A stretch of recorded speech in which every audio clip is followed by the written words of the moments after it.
But Brian Honan, everybody. Thanks, Owen. So good evening, everybody, and I'd like to thank OWASP for inviting me to be here and to talk to you. As Owen says, my name is Brian Honan. I run BH Consulting. It's an independent security firm based out of Dublin. We don't sell anything, just what's between our ears. So some people put some value on that. So thankfully, that's where we are. I also set up IRIS-CERT, which is Ireland's first computer emergency response team back in 2008. It's a voluntary group and a not-for-profit, and we're cross-border as well. So we take issues in from north and south, and we coordinate with other CERTs around the world.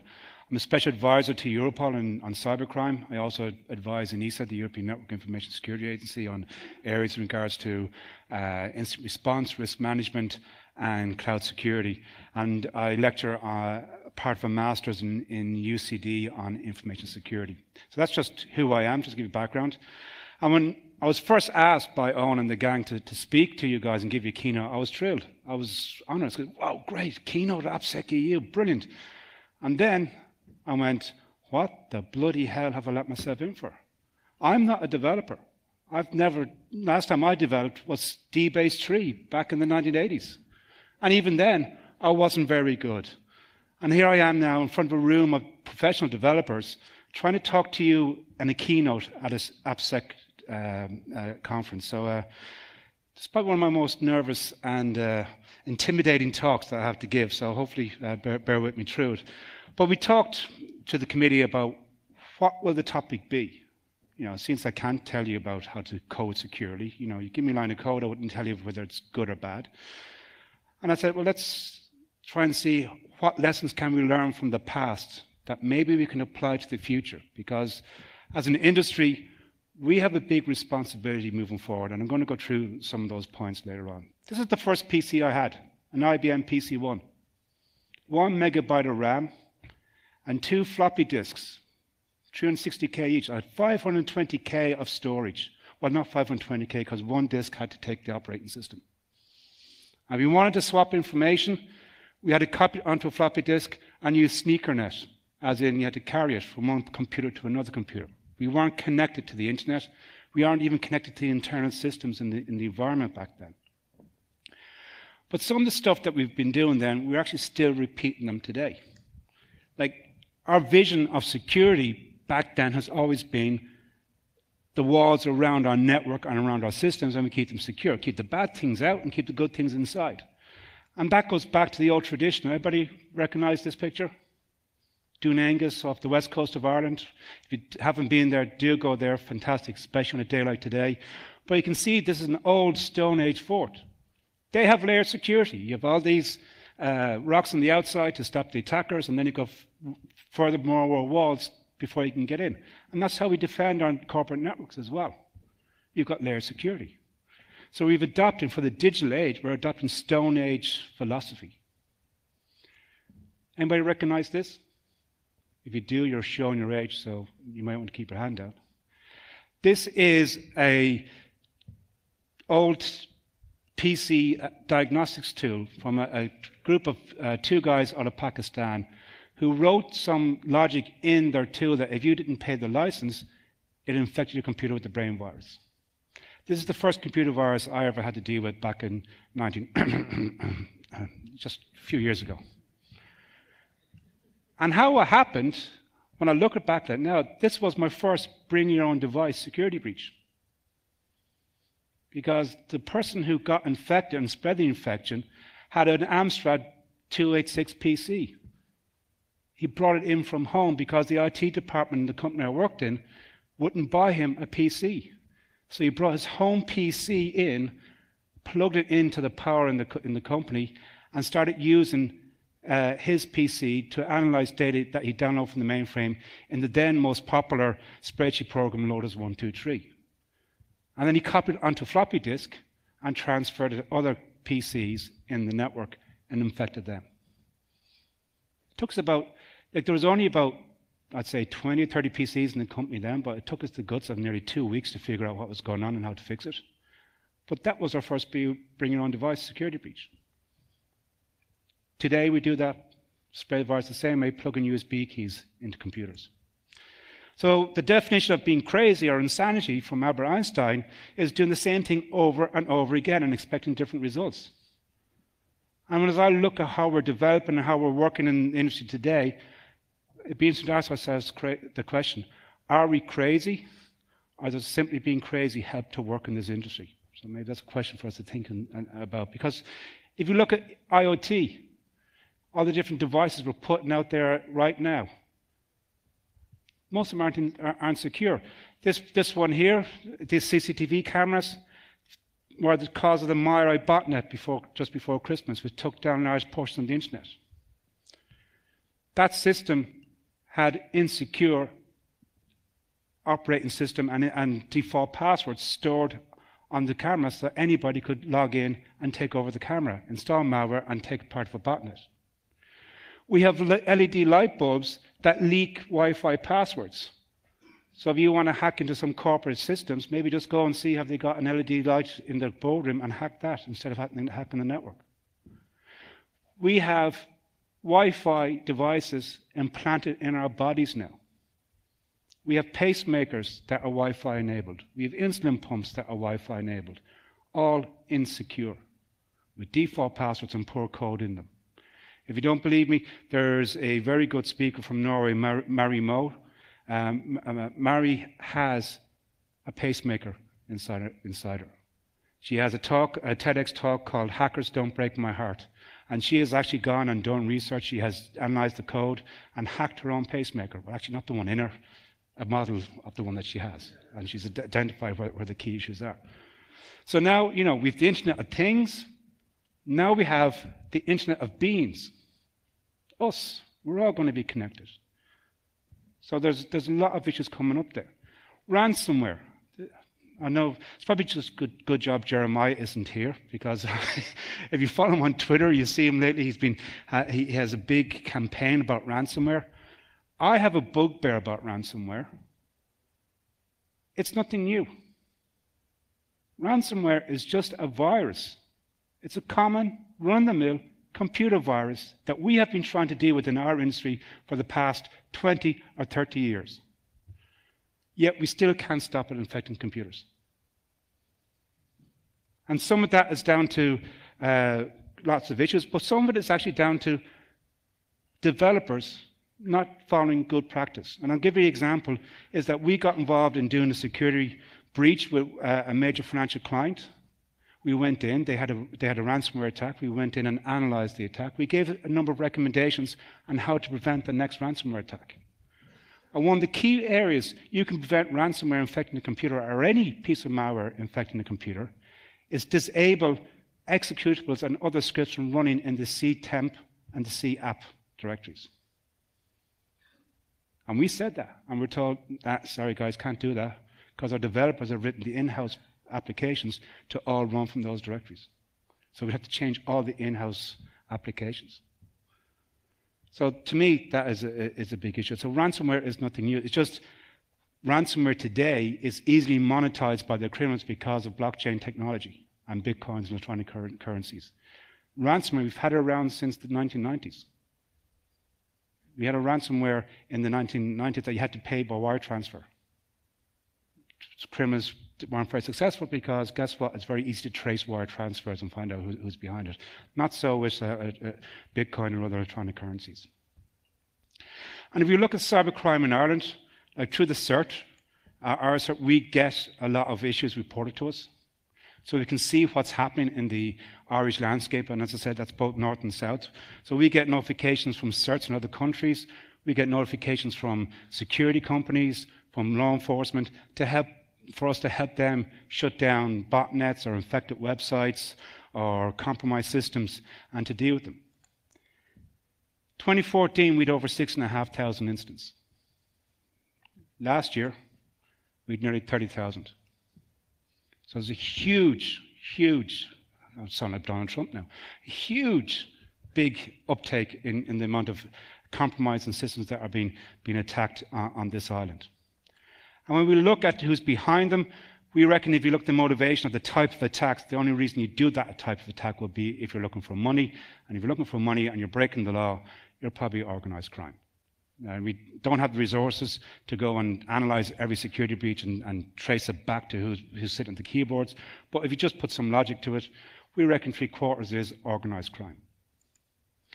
Root causes of most of those security breaches, it's not super ninja hacking, it's not 0 days, it's poor passwords, it's missing patches from systems, it's straightforward vulnerabilities, it's SQL injection. It's number one. And it's, we've known about that for what, 20 years? And we still have applications going out with SQL injection and being compromised. We've found other insecure web platforms. WordPress being set up and not being updated and then being popped. Cold Fusion being used. Out-of-date operating systems. We still see machines being hacked and companies having Windows XP installed. Antivirus software being out of date or even turned off. And the big problem is people aren't monitoring their systems as well.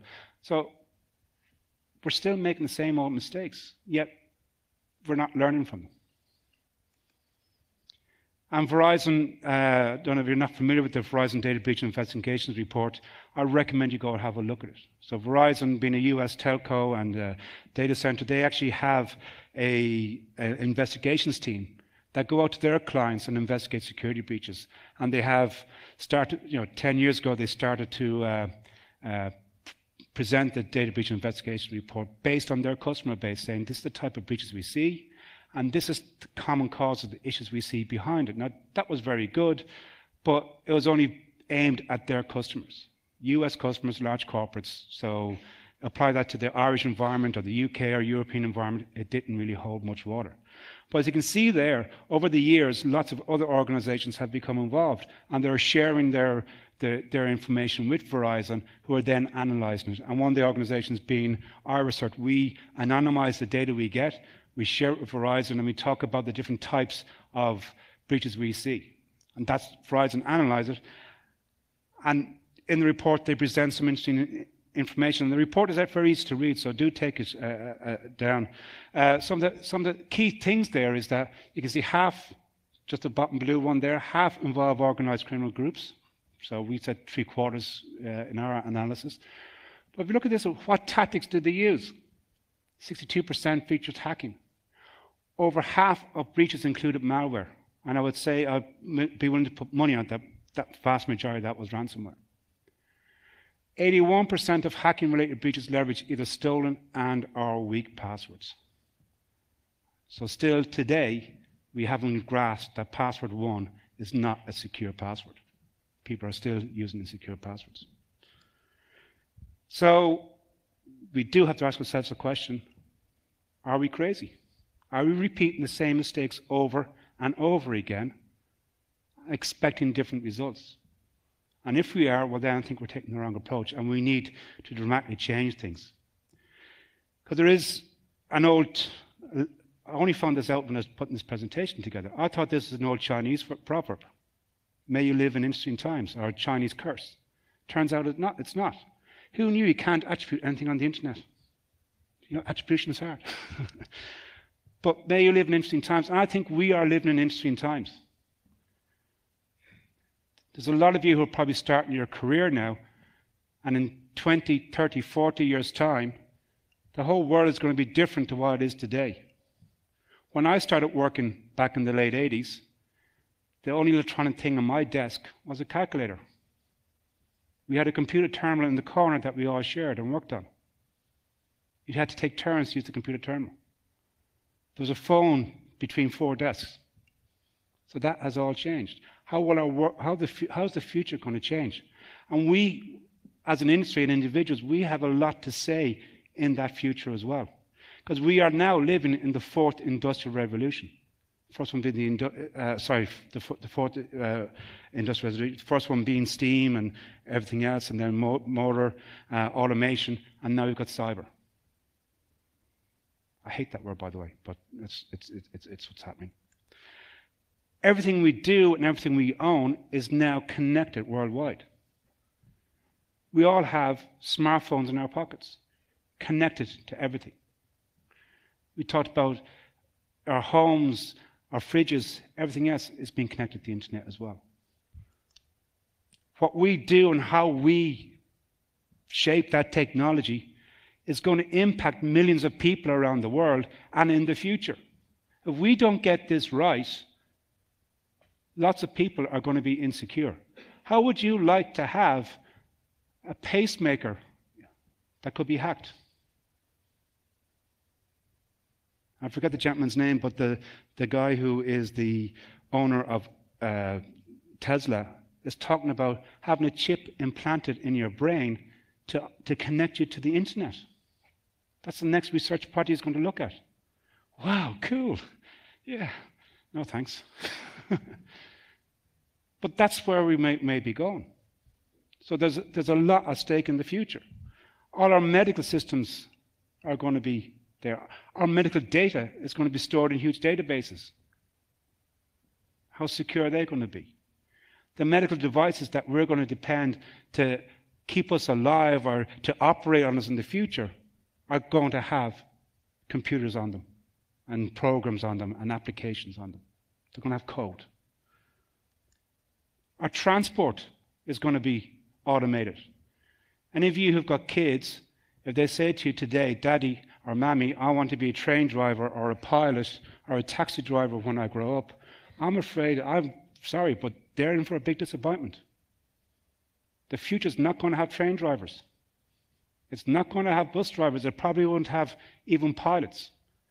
We're going to have autonomous vehicles doing everything we want, and we're seeing that happening today. There was an article there a few months ago about 3 trucks that drove by themselves from Greece to Amsterdam.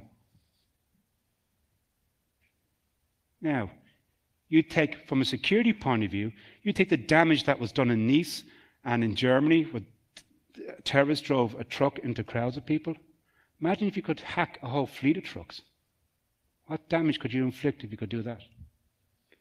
So code is becoming more and more important. This building is run by code, by computers. All the lights, temperature, the heating is all run by code. We need to make sure that is secure. The next war is not going to be fought in the fields. It's going to be fought on the internet. Thanks. That's when I saw this one, I said, yeah, that definitely is going in. This is where the next wars are going to happen. How we do finance is going to change. We're not going to have, as I put my hand in my pocket and find no money, we're not going to have money. I say, it's in this pocket. We're not going to have notes in the future. We already see banks trying to move us to plastic so that we've used an NFC and near-field technology to do tap payments. We've got fintech companies looking for do ways with micropayments. We have blockchain using to change currency. We're going to have brand new different types of currencies in the future. Pound notes, euro notes, dollar notes are going to be a museum piece in the future. Everything's going to be connected. Our houses, our cars, ourselves are going to be connected, and it's all going to be run by code. This is probably going to be the future office. As I said, I sat in an office, 4 desks, a phone, with 3 people beside me, and you walk in and go, hi Brian, hi Mary, whatever, you know. You walk into an office in the future, and they're all going to be there in VR, you know. How are we going to communicate as human beings to each other? What about if you could hack somebody's virtual reality? What could you inject into what they see or how they do? That's all going to have to be considered as well. Minority Report, based on facial recognition, as you walk through an airport or walk through somewhere else, adverts are going to be popped up based on who you are. We're seeing that at the very beginning. Who's on Facebook? Yeah. We're seeing that starting now. You log into Facebook, you have ads placed because of how you act and how you behave. It's analyzed to the nth degree to figure out what makes you tick. And that's T-I-C-K, not T-H-I-C-K. But what makes you, how you think, what can be sold to you? Or how can you be sold to advertisers, probably the better way to say it. As we walk through the real world, this is going to happen. And being Belfast, we and with the drinks reception, we had to put a virtual Guinness up there. Hopefully you'll have some real ones later on. Artificial intelligence. That's going to have a huge impression on how we all work. We already are applying AI to security. We're using it to analyze logs to make our responses quicker and better when there's a security breach. There's been an experiment taking all the US Supreme Court judgments since 1888, I think, to 2012. And they were all fed into an AI machine, which came back with an 82% correlation with the decisions that were given. So you're now going to have AI making legal decisions and probably other decisions. We will probably have AI writing applications in the future. So we're going to have to write secure code to make sure that the code that writes code is going to be secure. Yeah? Skynet, anybody? And we have seen in the past year how our own society, our own democracy can be undermined by insecure code. We're seeing elections being hijacked.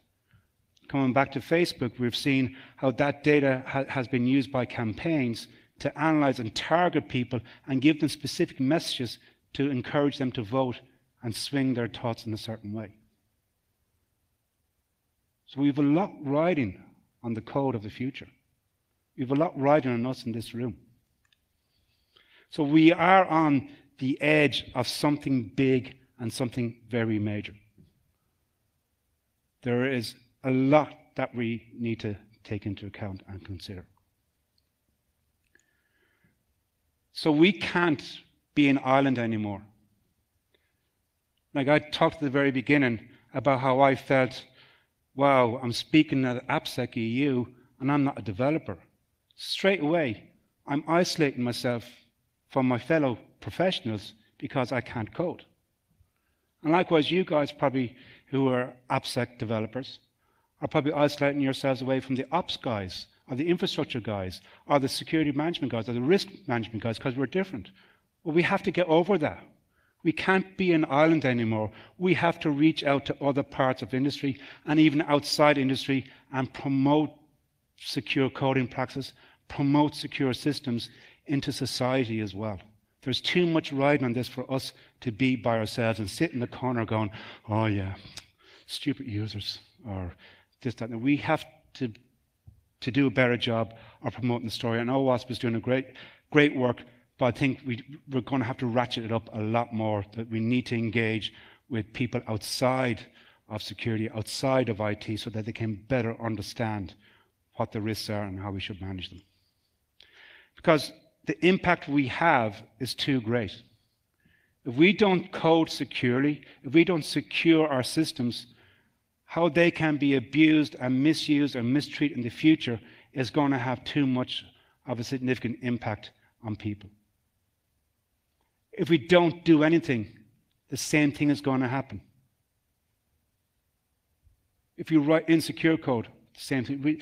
The impact we have is literally too big. Even you can see the slide there, it's a drop in the water. But if you put a small drop in a pond, the ripple effect can be amplified quite a lot. So we have to make sure that we're getting it right. So to kind of wrap up, because I know you guys are gasping for beer and stuff like that, I'm going to put a call out to you all. What I want you to do is join this revolution.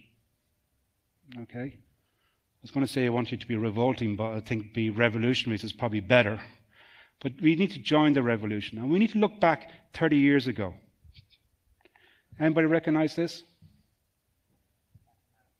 The Hacker Manifesto, yeah. From the mentor. If you haven't read it, do a Google search for it and read it. But here are some of the key messages from it at the end. Yes, I am a criminal. My crime is that of curiosity. My crime is of judging people by what they say and think, not how they look. My crime is outsmarting you. And outsmarting people is not being better than people, it's just thinking in a different way. Something you'll never be able to forgive me for. The mentor in 1986. So looking back at that, I think we need to look forward with that one. And bring that into how we as professionals move forward in the future. So with that, my name is Brian Honan. I am a criminal. I am a hacker. Please join me.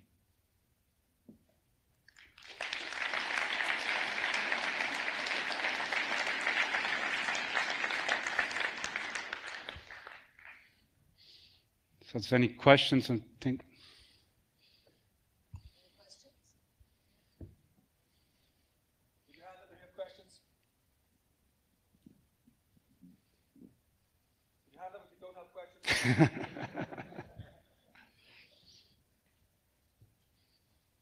Okay. You've explained everything. Good. Thank you.